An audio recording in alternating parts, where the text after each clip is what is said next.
Hello दोस्तों, आवाज़ Jammu channel से मैं राजीव कुमार सिंह। आज मैं जिनके पास खड़ा हूँ, वो ऐसे शख्स हैं कि एक समय इनको कहा जाता था कि ये स्टूडेंट हैं जो कि कभी आगे नहीं बढ़ पाएँगे। तो इनको आज जिस मंजिल पे पहुँचे हैं, इनको दुनिया जानती है। इनका नाम है दुर्गेश सर, कौन नहीं इनको जानता है। तो अपना जो कैसे ये आगे बढ़े, कैसे मतलब कि लाइफ़ में स्ट्रगल किए, क्या किए, वो अपना बताएँगे सर। सबसे पहले आपको प्रणाम। हरिओम सर। नमस्कार, मेरा नाम दोस्त दुर्गेश कुमार पांडे है। और जैसा कि राजीव सर ने मुझे बताया कि अपनी बचपन की स्टोरी थोड़ा सा शेयर करें आपके साथ, तो कहना ये चाहूँगा कि हर बच्चे में कुछ हिडन पोटेंशियल होता है। ज़रूरी नहीं कि वो मार्कशीट के सारे नंबरों के द्वारा प्रदर्शित हो सकता है बच्चा थर्ड क्लास पा रहा हो, बिलो 33% आ रहा हो, लेकिन उसके अंदर कुछ ना कुछ ऐसे हिडन पोटेंशियल हैं जिसको एज अ टीचर हम कभी भी आइडेंटिफाई नहीं कर पाते। और समय आने पे वो जब पेड़ बन के निकलता है तो एक वृहद रूप ले लेता है और एक अच्छी पर्सनालिटी के रूप में नर्चर होता है।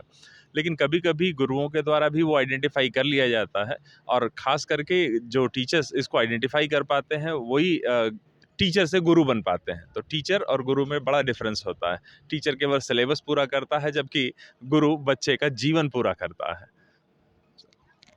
तो और ये प थोड़ा-सा छोड़ दिए हैं। स्टार्टिंग में जब इस क क्लास में जाते थे, तो क्लास के सर कहते तुम जीवन में कुछ नहीं कर पाओगे। और आज जो है मतलब कि लगभग बिहार, यूपी कहाँ-कहाँ मतलब कि इनका हर जगह मतलब स्कूल में इनका क्या काम होता है और कौन सॉफ्टवेयर इंजीनियर के नाम से जाने जाते हैं।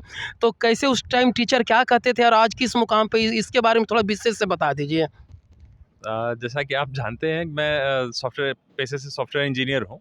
और यूपी, एमपी, बिहार, झारखंड, कोलकाता, आसाम, ये 7 स्टेट में हमारा काम चलता है स्कूल ईआरपी सिस्टम का, जिसमें हम लोग स्कूल को डिजिटाइज करने का काम करते हैं। जैसे बच्चों के साथ पेरेंट टीचर मीटिंग का, पेरेंट्स के साथ टीचर्स के लिए टीचर्स ट्रेनिंग प्रोग्राम हम लोग कंडक्ट कराते हैं। कहा जाता है कि माँ बाप अपने एक बच्चे को पालने में मुश्किल बहुत मेहनत करते हैं तो पाल पाते हैं।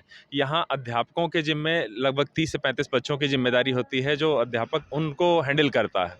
और प्रिंसिपल के पास अध्यापकों की जिम्मेदारी होती है कि 40 से 45 लोगों के स्टाफ को एक साथ लेकर के चले। इसी कशमकश में पूरा स्कूल चलता है। लेकिन स्कूल की सर्विसेज, स्कूल कैसे चले और उसमें कहाँ-कहाँ अड़चनें आती हैं, उस पे रिसर्च एनालिसिस करने के बाद हम स्कूल के साथ टाई अप करते हैं और उन स्कूलों को सर्विस प्रोवाइड कराते हैं। जैसे टीचर्स को ऑब्वियसली सिलेबस और कंटेंट तो अच्छी चीज़ें आती हैं, बट कैसे बच्चे को हम पढ़ाएं कि बच्चे को पढ़ने में मज़ा आ जाए। चूँकि मुझे भी कभी बचपन में ये फील नहीं हुआ था कि पढ़ाई क्यों ज़रूरी है, मतलब ये फ़ील हुआ था पढ़ाई क्यों करें? हमें मज़ा ही नहीं आता था पढ़ने में, जबकि खेल करने में ज़्यादा मज़ा आता था, तो खेलने चले जाते थे। एक शिक्षक मिले जिन्होंने मुझे पढ़ाई में मज़ा दिला दिया, और उसके बाद जब मज़ा आने लगा पढ़ाई में, तो फिर पढ़ाई करने के लिए किसी को कहने की ज़रूरत नहीं पड़ती थी, पढ़ने में स्वतः ही मन लग जाता था। आज इतने सारे स्कूल को हैंडल करता हूँ, और वो काबिलियत शायद मेरे गुरु द्वारा ही प्रदत्त है। और बचपन में जब मैं कभी स्कूल जाया करता था, तो टीचर्स कहते थे कि ऐसा है, तुम नालायक हो, तुम कुछ भी नहीं कर सकते, बिकॉज़ हमारे नंबर हमेशा कम आते थे।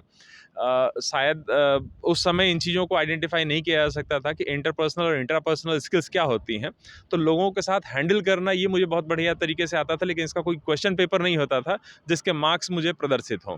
इस वजह से स्कूल में एवरेज मार्क्स हमारे बहुत कम आते थे, और आप कह लें कि पूरे क्लास में सेकंड टॉपर मैं हुआ करता था, नीचे से। ऊपर से नहीं, नीचे से हुआ करता था। लेकिन स्कूल में निकलने के बाद टीचर्स का जो मोटिवेशन मिला, उन्होंने कहा कि नहीं दुर्गेश, तुम ही हो जो इंग्लिश में बहुत बढ़िया कर सकते हो। तो इंग्लिश में अच्छा परफॉर्मेंस होने लगा था, गुरुजी ने हमेशा अप्रिशिएट किया। और एप्रिशिएशन केवल मार नहीं, बच्चे को एप्रिशिएशन बहुत मदद करती है किसी भी क्षेत्र में आगे बढ़ने के लिए।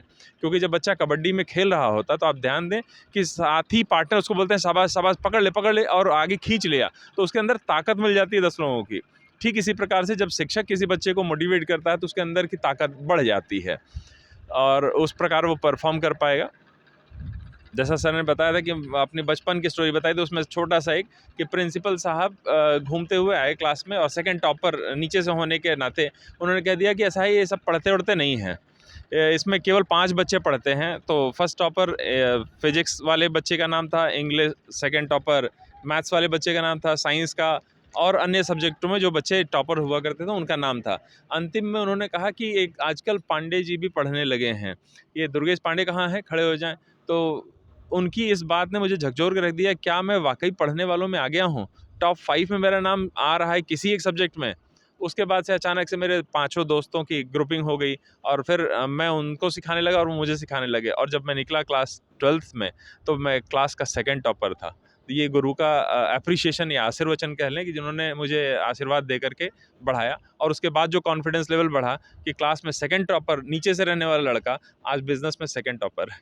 तो we are the second leading organisation in the India, जहाँ पे हम 7 स्टेट में काम कर रहे हैं और स्कूल को सर्विसेज प्रोवाइड करते हैं। Thank you sir. मेरे दोस्तों, अगर कोई स्टूडेंट पढ़ने में तेज़ नहीं है तो जितने भी दुनिया के, भारत के जो भी टीचर हैं उनका सिर्फ आप हौसला बढ़ा दीजिए, नहीं कुछ तो सॉफ्टवेयर इंजीनियर के रूप में पूरा भारत ज़रूर जानने लगेगा। इसी के साथ अपना रिपोर्ट समाप्त करता हूँ। जय हिंद, जय भारत।